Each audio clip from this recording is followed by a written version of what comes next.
Science, their entrepreneurship and innovation team for biosciences, including their Health Entrepreneurship Accelerator Lab, HEAL Lab.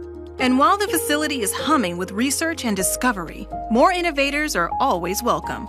The Center for Entrepreneurial Innovation, CEI, plays a pivotal role on campus by supporting entrepreneurs with their Market Validation Lab program, as well as growing companies with LabForce, a program for training lab technicians. Education is a critical pillar of the PBC. All three of Arizona's public universities have schools on campus for medical education, research, and collaboration. Nowhere else in Arizona will you find 3 state universities in one place. That's more than 15,000 students working together on or close to the Phoenix Biomedical Campus. Looking for collaborators for your research? The universities and innovators on the PBC have close access to critical core services and clinical trials to deliver the latest innovations. For example, the Phoenix Veterans Administration's Million Vets program partnered with the University of Arizona College of Medicine, Phoenix. This concentration of universities creates a pipeline for talent and access to innovative entrepreneurs through universities and spin-outs of existing campus tenants. You also have access to researchers and physician scientists at the surrounding health systems and institutes of research excellence. To inspire the spirit of collaboration, innovators have direct access to on-site programs designed to encourage working together, both on campus and throughout the community. And innovators, there's still room to grow. 1.7 million square feet has been built, 6 million square feet at build-out. How is this drive for innovation and collaboration working out for us? From 2007 to 2019, the Phoenix Bioscience healthcare workforce expanded significantly, lifting all sectors of our economy, placing Phoenix among the top cities in the nation for startups and business creation. The PBC isn't the only reason Phoenix is attracting so much talent. Our quality of life is like no other. Did you know Phoenix is home to 3 of the 5 largest city parks in the country? South Mountain Preserve, the second largest city park in the U.S., offers more than 16,000 acres for hiking, biking, and horseback riding. Within our city limits, there are more than 250 miles of trails. We also have nearly 1,000 miles of bike paths and bike lanes. Worried about traffic? Don't be. 90% of those living in Phoenix have less than a 30-minute commute, shortest of any of the top 15 cities in the nation. And Phoenix Sky Harbor, one of the nation's busiest and friendliest airports, is also one of the most convenient. Only a 10-minute drive from the PBC. There are so many ways to escape the award-winning dining, our coffee shops and breweries, our music and festival scene, including First Fridays, the largest monthly art festival in the country. Like sports? There's plenty to root for. New arrivals also like our low-pressure attitude and how easy it is to fit in. We like to say, no one's a stranger here, and new explorers are always welcome. There's something happening in Phoenix. It's driving life-changing discoveries, industry-shaping innovations, and with so much room to grow, limitless opportunities. The future is Phoenix Bioscience. Join us.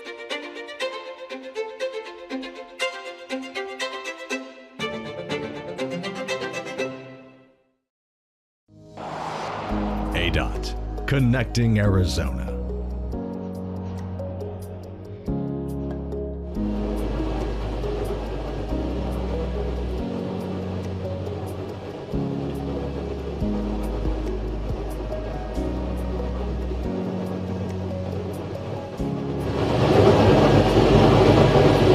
About 13% of Arizonans have little to no broadband access. And in tribal communities, it's even worse because about 95% of tribal communities simply don't have access to broadband.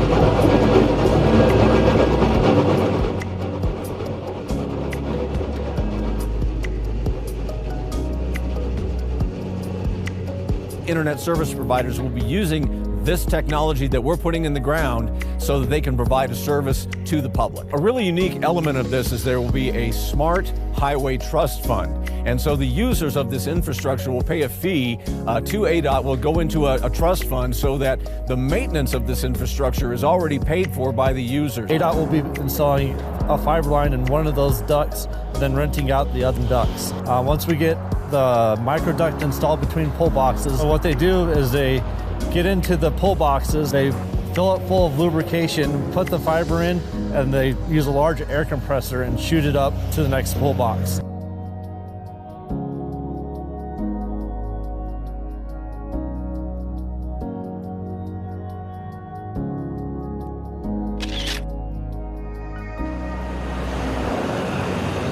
And so in northern Arizona, at some point in the future, we'll be looking at weather detection services that improve driver safety, that help drivers to understand what conditions may be coming up, whether it's snow, heavy rain, ice.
Good evening, everyone, and welcome to tonight's virtual budget hearing to talk about the fiscal year 2023-24 city budget. My name is Mario Paniagua. I'm a Deputy City Manager for the City of Phoenix. Along with me is Amber Williamson, Budget and Research Director.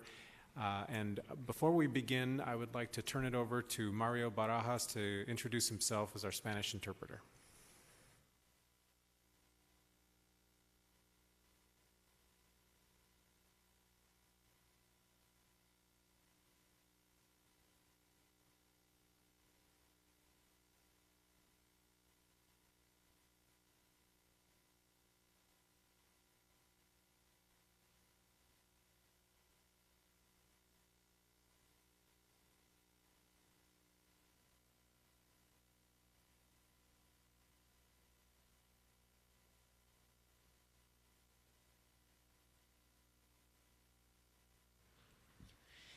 Well, I'll start over. My name is Mario Barajas, and I'm going to be serving as Spanish interpreter along with my colleague Carmen Cota. I want to introduce myself to our Spanish speakers. Buenas tardes, mi nombre es Mario Barajas y voy a ser uno de los dos intérpretes junto con Carmen Cota, quien les va a estar sirviendo como intérpretes de español. Solamente un par de detalles. Quisiéramos avisarles de que si acaso van a estar dando un comentario público, favor de tomar en cuenta de que va a haber intérpretes, haga pausas y de esa manera podemos interpretarle de la mejor manera posible. Gracias. Thank you, Mario.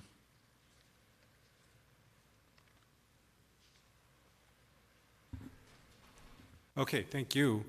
So again, welcome to tonight's, this is our virtual budget hearing for the city. And just want to remind everyone how important the feedback we receive from the public is to our budget process. Each year we do a series of budget hearings throughout the city, and now we're doing virtual as well to make sure that we capture the input of our community. That input is extremely important to the formulation of our city budget. Each year there are typically changes to the city budget that come about as a result of the input we receive at the budget hearings. So it's really important that our members of the public get out and speak to the issues and concerns they have and the items they would like to see in the city budget. The budget is going to be presented back to the City Council on May 2nd for council discussion, and then once more on May 16th, the council will actually take a vote on the city's budget. So if you're in person, you also have an opportunity to speak tonight. If you fill out a comment card and let us know, we'll give you a chance to speak. But we also do have some folks that are signed up to speak virtually. So with that, we're going to turn it over to a short 10-minute video to show you on the proposed trial budget. The video also includes some information on the proposed general obligation bond program that the City Council approved in December of 2022. The proposed bond program is not subject to change at this point, and the video is for information purposes only. The GO bond program will require voter approval and will be on the November 7th, 2023 ballot for consideration. With that, we will play the video highlighting the 2023-2024 budget.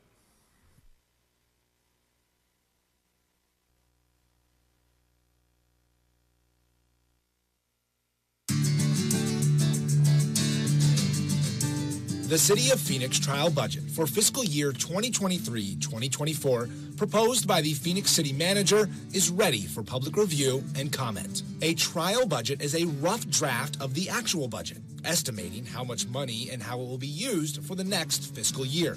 How does Phoenix's annual budget work? The city budget is made up of three parts: the general fund, enterprise funds, and special revenue funds. The general fund is made up of city sales tax, property taxes, revenue distributed by the state from income tax, sales and vehicle license taxes, and some fines and fees.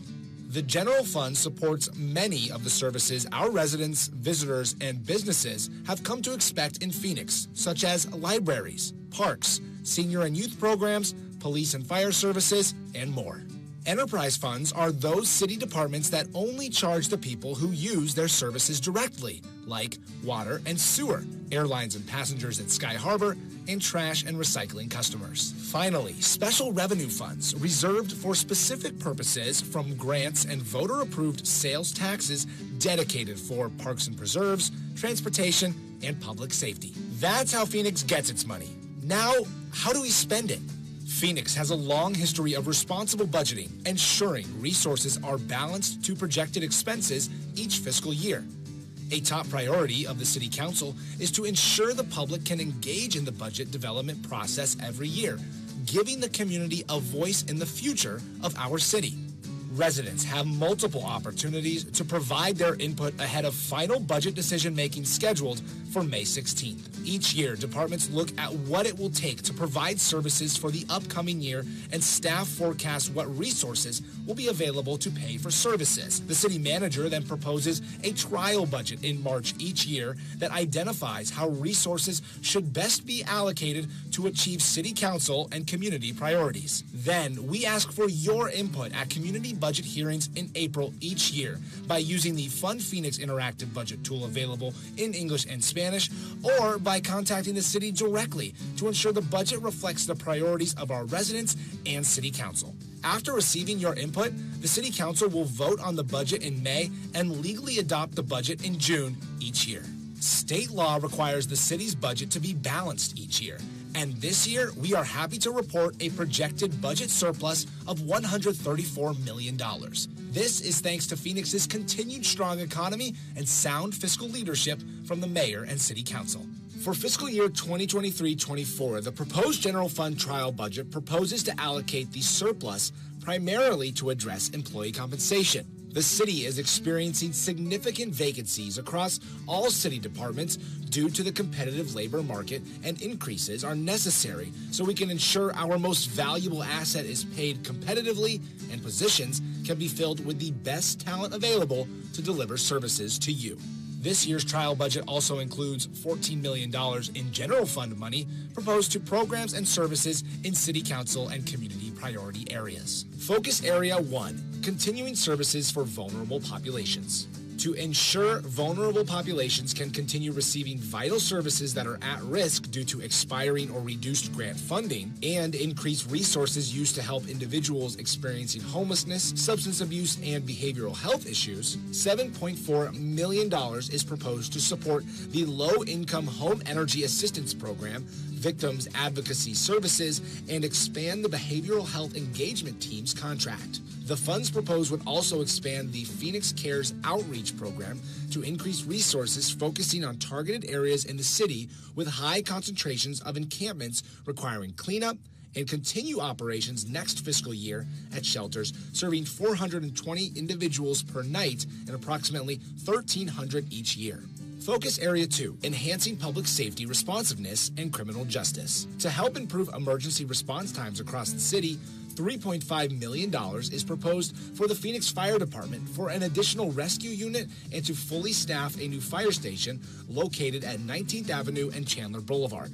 As part of the Phoenix Police Department's focus on civilianization efforts, new positions are included for civilian investigators and police assistants within the department, along with training and crime scene specialists. Costs will be absorbed in the existing police department operating budget for fiscal year 2023-24.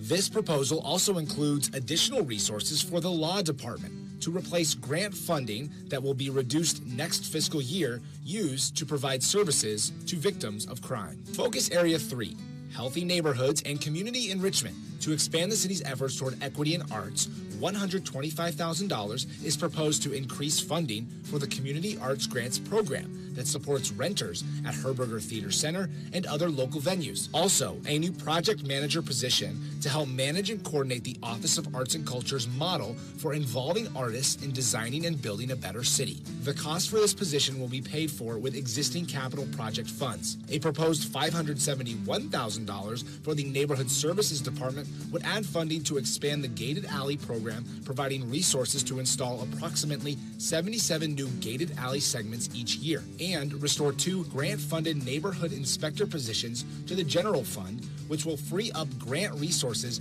used to serve low and moderate income residents.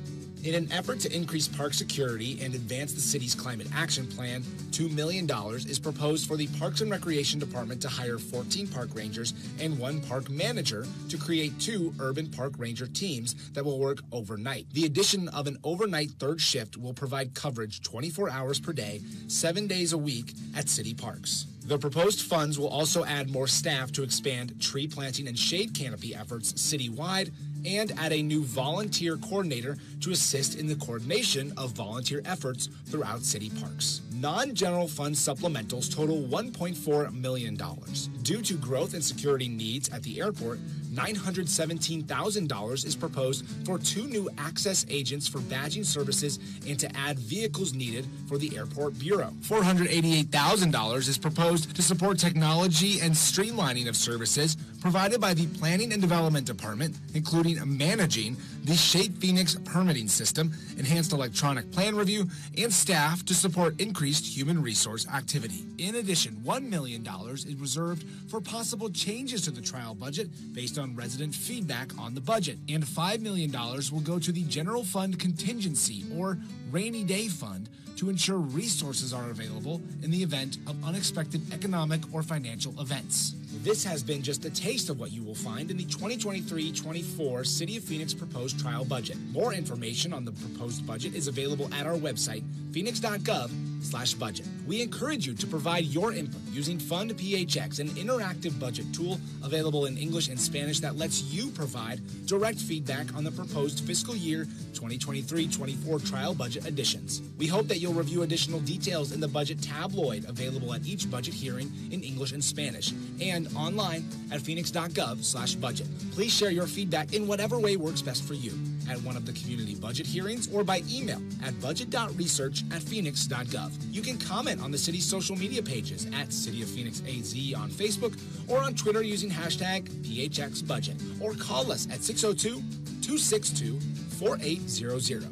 All resident feedback will be shared with the City Council so they may consider it before making final budget decisions. The City Manager will present his proposed budget for 2023-2024 to the Phoenix City Council on May 2nd, 2023. The Council's budget decision will take place on May 16th. 2023. Thank you for being a part of this important process. We look forward to hearing your ideas for this year's trial budget and the future of Phoenix. And now to an informational update on the City Council approved 2023 General Obligation Bond Program. In December, the City Council approved a General Obligation Bond Program to advance to the voters in the upcoming November 7th election. General obligation bonds, also known as GO bonds, provide a mechanism for the city to fund the construction and rehabilitation of city facilities and infrastructure such as parks, libraries, fire stations, police precincts, community centers, streets and storm drains, and arts facilities. A GO bond program requires voter approval and cannot be used to fund operating costs like staff salaries or to fund assets in which the city has no legal interest. Phoenix voters have approved 12 GO bond programs since 1957, totaling $4.6 billion, with the last GO bond program approved by voters in 2006. This 17-year gap is the longest in the city's bond program history and has resulted in a significant amount of unfunded capital needs.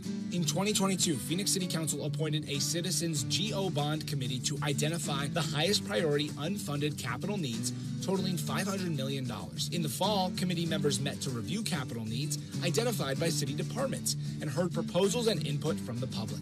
After 3 months of committee deliberation and extensive public input, the committee recommended a proposed $500 million GO bond program to Phoenix City Council. The City Council approved GO bond programs include projects in the areas of arts and culture, economic development and education, environment and sustainability, housing, human services and homelessness, neighborhoods and city services, parks and recreation, public safety, and streets and storm drainage. The program includes projects such as a new Latino cultural center, acquiring land for Rio Reimagined, affordable housing property preservation, a new senior and recreation center, new regional pools, and improvements to existing community centers and park facilities, funding for heat resiliency projects, Vision Zero roadway safety initiatives, new and expanded library branches, and new and renovated fire stations throughout the city to improve response times. The full list of projects and programs is available on the city's website at Phoenix.gov/bond. Voters will decide the outcome of the City Council-approved GO bond program during a November 7th, 2023 bond election. Election materials, including an informational pamphlet with more detail about the bond program, will be mailed to all voters in the fall ahead of the election.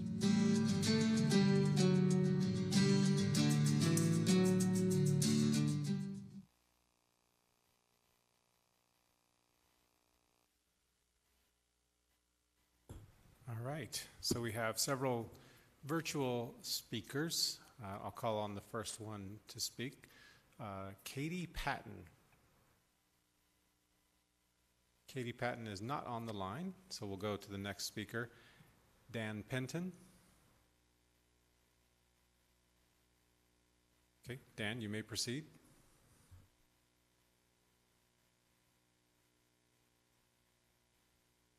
Dan Penton, are you there?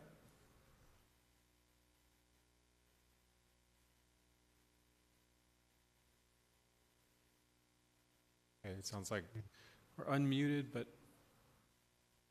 Dan Penton, can you hear me? Okay, maybe we'll go to the next speaker, and if we need to come back to Dan, we can do that. The next speaker is Dean Brecky. Sorry if I mispronounced that. Okay, Dean is not on the line. That'll take us to our next speaker, Annie Eldon. Annie? Yes, I'm here. Okay, go ahead, Annie. Okay, well, first of all, are any council members going to be coming to this or listening in on this or anything? We actually have two budget hearings going on at the same time, Annie, but we'll make sure that all the comments received tonight go to all of our council members. Yeah, so my understanding of a budget hearing is that a council member is there to hear me. And this is not what I consider a budget hearing. So I can go on and say my stuff, but please let them know that I am really incredibly disappointed that no one showed up. I know there's another budget hearing, but there are 8 council members, so they can, or you could have scheduled it another day. I mean, there are many different options. And I feel like to say that you're having a virtual budget hearing with no council member is incredibly rude and unacceptable. So I really hope they will change. If they do this ever again, they will make sure to be at the actual budget hearing. So that is my go-to information at first, but I'll go ahead and say my stuff about bike stuff. So my name is Annie Eldon. I'm a board member for Phoenix Spokespeople, a bicycle nonprofit. And I am asking for a few different bike things and also some community things. First of all, that you allocate at least $1 million in funding for protected bike lanes on 3rd Street from Lincoln to Washington and from Washington to Roosevelt. These are 2 different projects that should be built together. We received a huge federal grant to build the Rio Salado 3rd Street Bridge with the path from the Rio Salado to Lincoln, and it would look poorly on Phoenix to have a brand new bridge that is disconnected from other parts of downtown. Let's show the United States Department of Transportation that we are worthy of this award and that we have the commitment to invest in nearby pathways that are sustainable and equitable. Please do the necessary work to build bike lanes on 3rd Street from Lincoln all the way to Roosevelt. I also asked the City of Phoenix Police Department create a cost recovery program and vehicle staffer to look for and ticket any cars that are parked illegally in bike lanes. The city has been fantastic at building a lot of new bike lanes over the past few years, but they will not help bicyclists if cars are always parked in them. Please keep bicyclists safe by ensuring that the bike lanes remain clear of parked motor vehicles. Lastly, I asked the City of Phoenix implement a permanent program for either virtual or hybrid community budget hearings, as well as just general city meetings in general. There's something really valuable about a person being able to speak live in time to their council member or city staff, depending if it's a budget hearing or a meeting. And even if they can't be there in person, it's a lot more accessible in many ways. And so I really hope that the city of Phoenix will do better at having an actual virtual budget hearing, and hopefully multiple that are hybrid and where the council members are actually there, and city staff are actually there at city meetings, and so that more people can hear it, because a lot of people have transportation barriers, sickness, childcare issues, etc., and could not go in person. I went to the budget hearing this morning, and I had to take time off work to go there because that was the only time I could do it. And most of the people there were city staff and maybe like a few, business people who could get out of their work or whatever. There were almost no parents, and it was just really badly timed. So if it had been virtual, more people may have been able to go to that. So thank you for city staff for being here, and I hope you will please send my concerns to the city council members for their lack of care for a virtual budget hearing, where sounds like a lot of people signed up. Thank you. Thank you, Annie, for your comments. Before we go to the next speaker, I just want to mention that Councilwoman Deborah Stark is watching this virtual hearing live, and did let me know that she likes your idea for the cost recovery program. So just wanted you to know that she is watching the meeting directly live. And also just want to mention to you that there will be an opportunity on May 2nd for you to speak to the entire council on the budget when this is presented to the full city council at their meeting on May the 2nd. So that with that, we'll go to the next speaker, Carmen Terrell.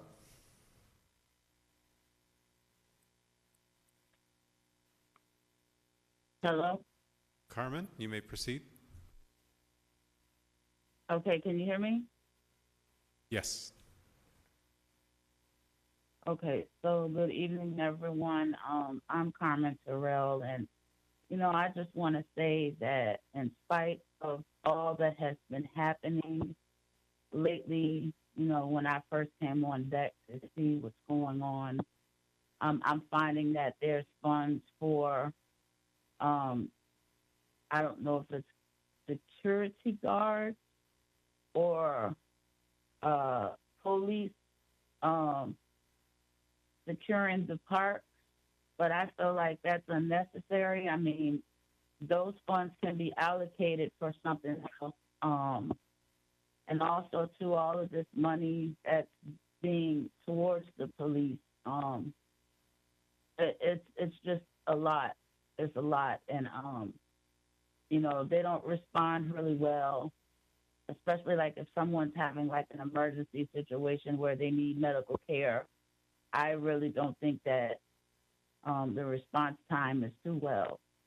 But at the same time, I don't like to see, people being mistreated as well as harassed and everything else. Because with the situation that's happening with, the mobile home parks and homelessness and all of that, it's just a bad fit. So it's got to be something done about that. But also, too, I was at the last meeting today for the arts and cultural meeting, but I had mentioned about, some activities like, say, virtual days, because school is about to be out and children, have nothing to do or anything. And I think that maybe at the various rec centers, they should have like some virtual days where, children can have means to get to these centers to spend like a day, to play on video games and all, have a meal and then get transported home. I think that would be something else that would be great. And it really needs to be more work done on infrastructure, because I know in my residence, because I am in District 7, a lot of these roads need repairing. It's too many potholes and too many uneven areas. and a lot of people are just getting damages done on their cars and everything, and it's just a mess, as well as the transit system, because a lot of the buses just, they take too long, and especially on the weekends. And I find it very appalling that even on peak hours, buses going from north to south and south to north, it's 30 minutes all the time. And it's like, no, it should be that way, like off-peak hours. And so on peak hours, it should run like east-west do, every 15 to 20 minutes. You know, I understand that there's not enough drivers at the transit center, but at the same time, it's got to be better than that. And I mean, there's a whole lot of emphasis on this expansion on a light rail, but I feel like, you know, if we could take that same energy and put it on that would be greatly appreciated. So, and also too, I don't know if this can be done. I think it can, but if a lot of these properties that are like abandoned, you know, if they could get, you know, built up so it could accommodate those that are either homeless or have low income, that would be great, as well as just, you know, buildings that have been built by corporate but aren't being used, because I see a lot of those too. They need to be brought back by the city and service those with low incomes as well. I think all of that can be done with this money, and that would really help a lot of the situations that are going on in this city. Thank you for your time. Thank you, Ms. Terrell. Our next speaker is Max Clark.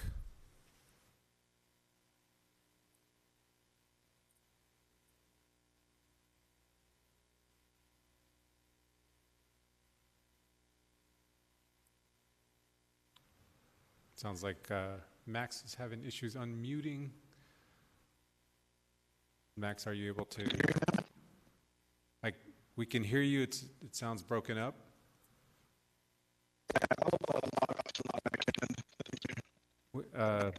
We can hear you that you are talking, but we can't make out anything you're saying. You have a bad connection. As maybe we can come back and try again. Next, we'll go to Ed Hermes.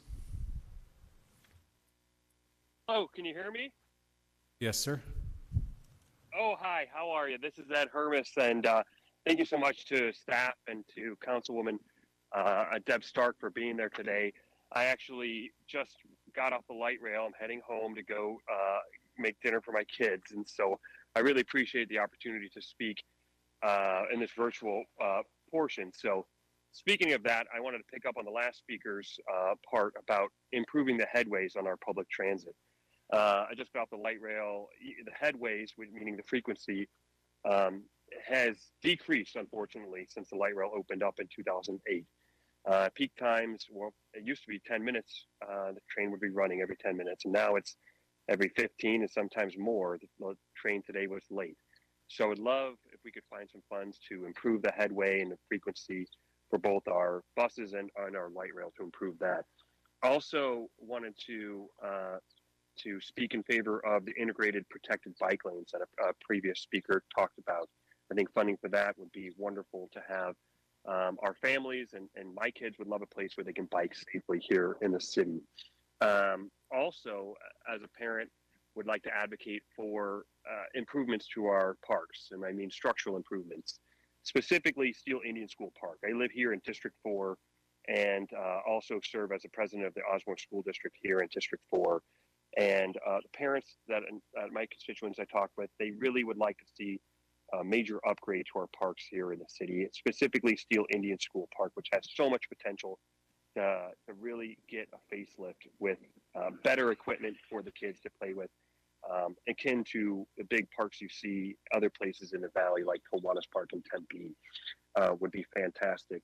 Also want to speak in favor of sidewalks and providing more funding to sidewalks. I just spoke with the street transportation department recently, trying to get more sidewalks in our neighborhoods. And they said it's because of lack of funding, it's a 2 to 2.5 year backlog, even after sidewalks are approved. So we'd love to add more funding to that to address that backlog so we can get sidewalks built out. I live along the light rail corridor, which is in the walkable urban area, and we don't have contiguous sidewalks. Also wanted to speak in favor of an idea that was put out about ticketing or otherwise addressing enforcement of people who are blocking bike lanes. That is a huge problem in our area. Similarly, also with blocking sidewalks, it's a huge problem as well.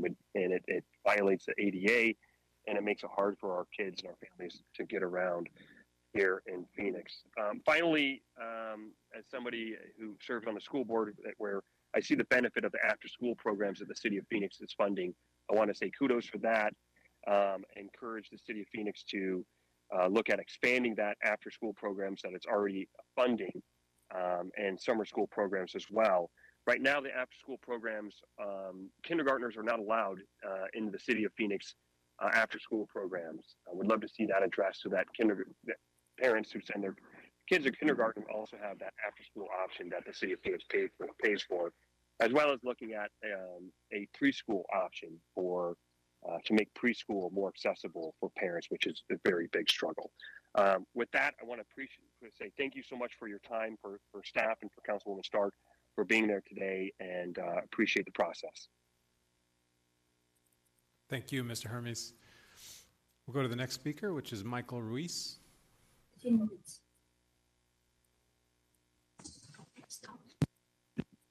Hello? Michael? Yeah, hi.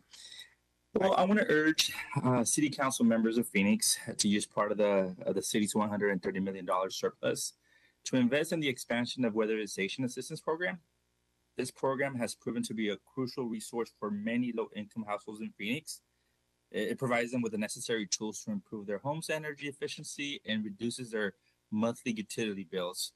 With this surplus, the city has an opportunity to make a meaningful and positive impact on the lives of thousands of Phoenix residents. Expanding the weatherization assistance program will not only benefit low-income households, but also contribute to the city's overall sustainability efforts.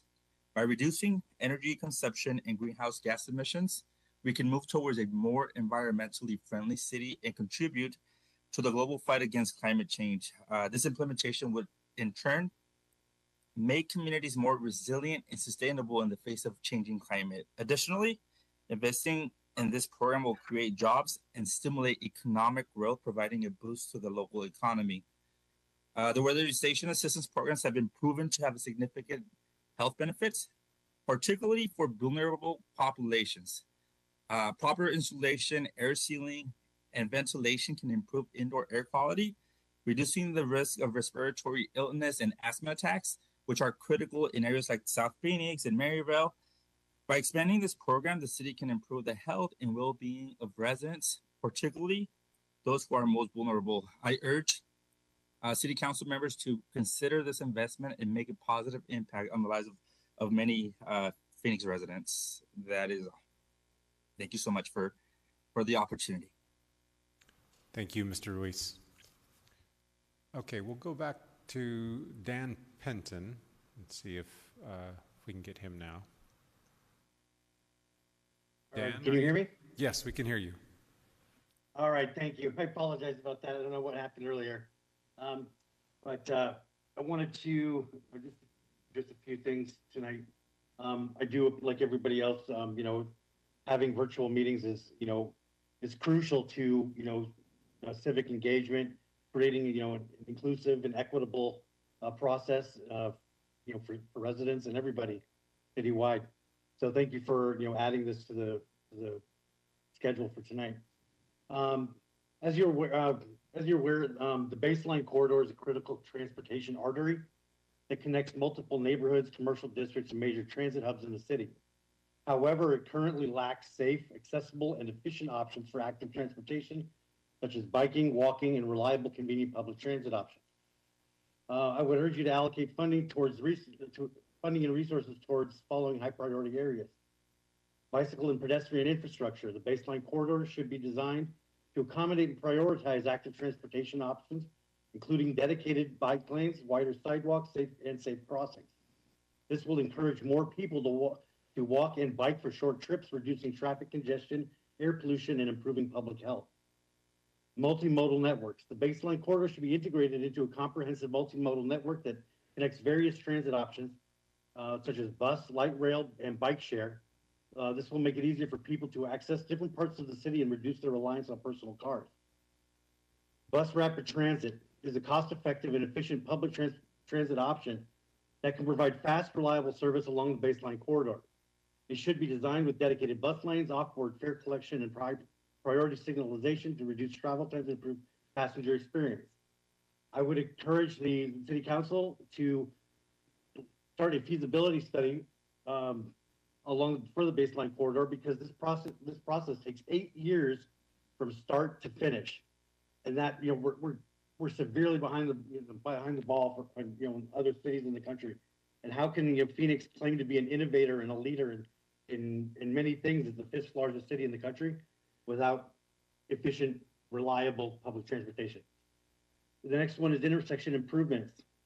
The baseline corridor will soon intersect with the light rail in addition to park and ride, schools, and bicycle and pedestrian networks at several key points. And it is essential to ensure that these intersections are safe, accessible, and well designed to facilitate transfers between different modes of transportation.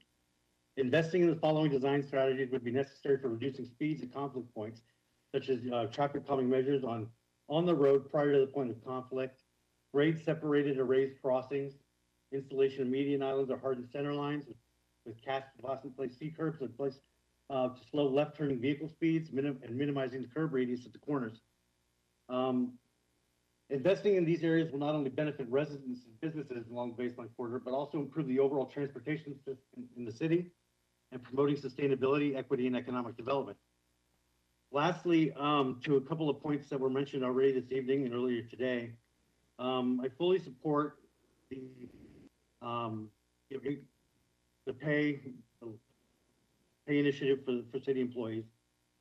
I also want to, I had a couple of thoughts with regards, I think Mr. Hermes mentioned after school programs, or maybe it was somebody else.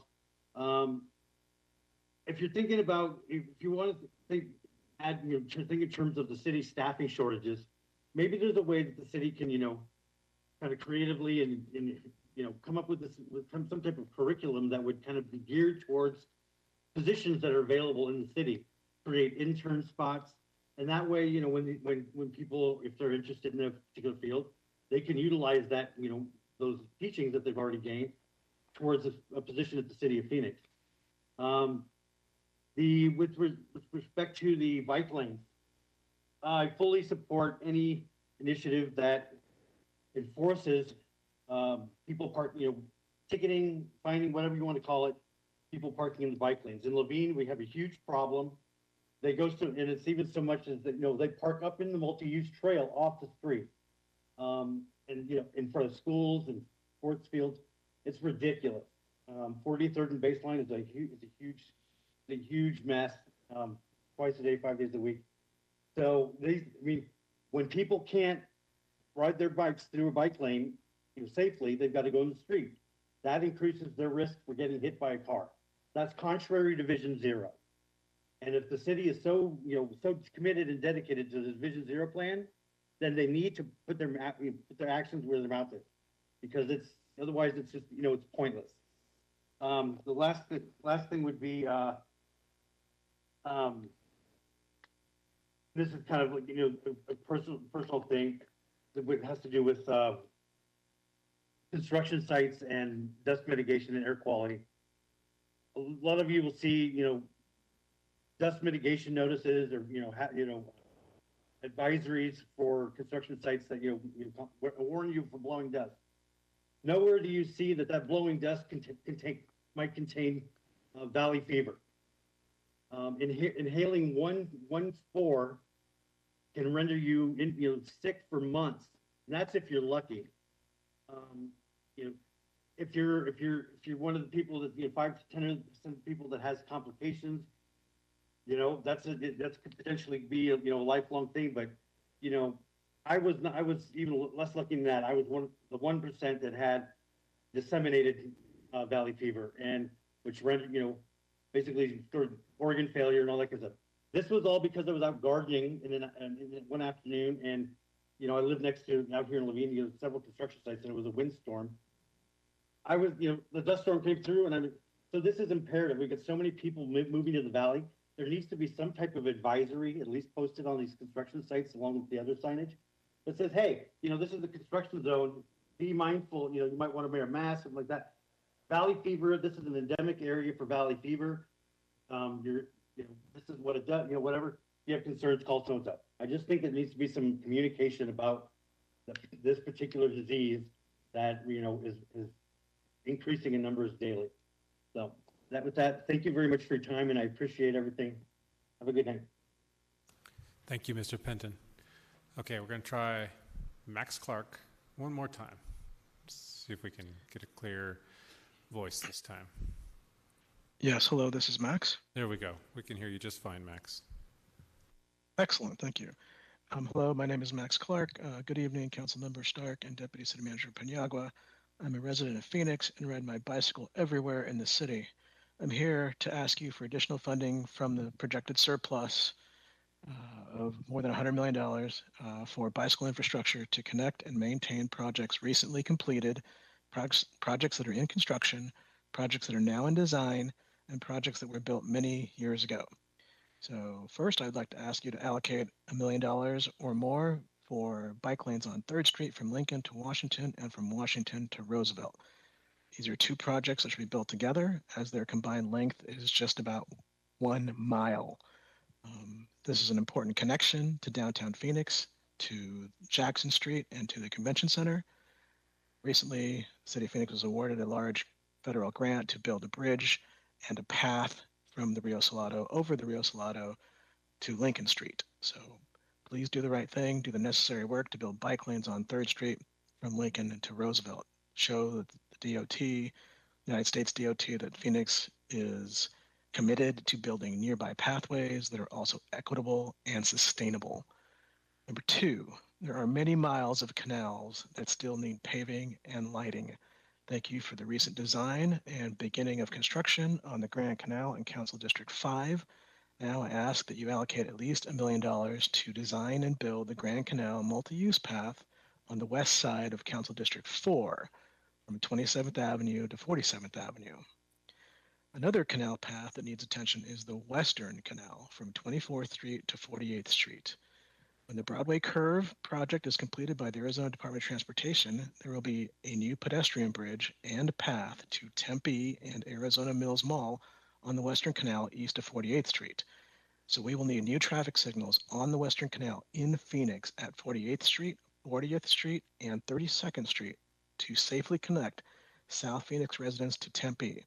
So please allocate at least $1 million to complete these signal projects, additional concrete paths and lighting, do the equitable thing and safe thing for District 8. Arizona Department of Transportation crews have already installed the substructures for 2 new multi-use bridges, one over I-10 at Alameda Drive, and the other one is at, of course, the Western Canal. Number 4, please allocate at least $1 million in funding for a small street sweeper and a crew for newly constructed and future protected bike lanes. As far as I know, the bike lanes on 15th Avenue, south of Van Buren to Jefferson Street have never been swept by a machine. Maybe they've been swept by hand, but they were installed in 2017, and they are now quite ugly and unattractive. So I wonder if this is the fate of the new protected bike lanes that were installed on 3rd Avenue from Roosevelt to McDowell, and eventually the protected bike lanes on 3rd Avenue from McDowell to Thomas. I'd like to thank you, Mr. Paniagua and Councilmember Stark, for your service to the residents of Phoenix. I hope that designating more budget toward protected bike lanes and signalized intersections will create a safer environment for the community and save lives. We hope you will take action on this, take all of these thoughts into consideration, and allocate the appropriate amount of money to these projects that are currently not funded in the capital improvement program of the City of Phoenix at any point in the future. So please help your street transportation see the light, help them connect to regional projects, help them maintain the projects they have now, and help them build new projects too. Thank you very much. Thank you, Mr. Clark. Okay, well, that concludes all of our speakers for tonight. I want to thank everybody once again for taking the time to join on to our virtual hearing and make your comments and let us know what's important to you for this budget. I also want to thank Councilwoman Stark for being live and watching online to hear your comments directly. Once again, all of your comments will be presented to the City Council for consideration as they evaluate the budget moving forward. Thank you all and have a good evening.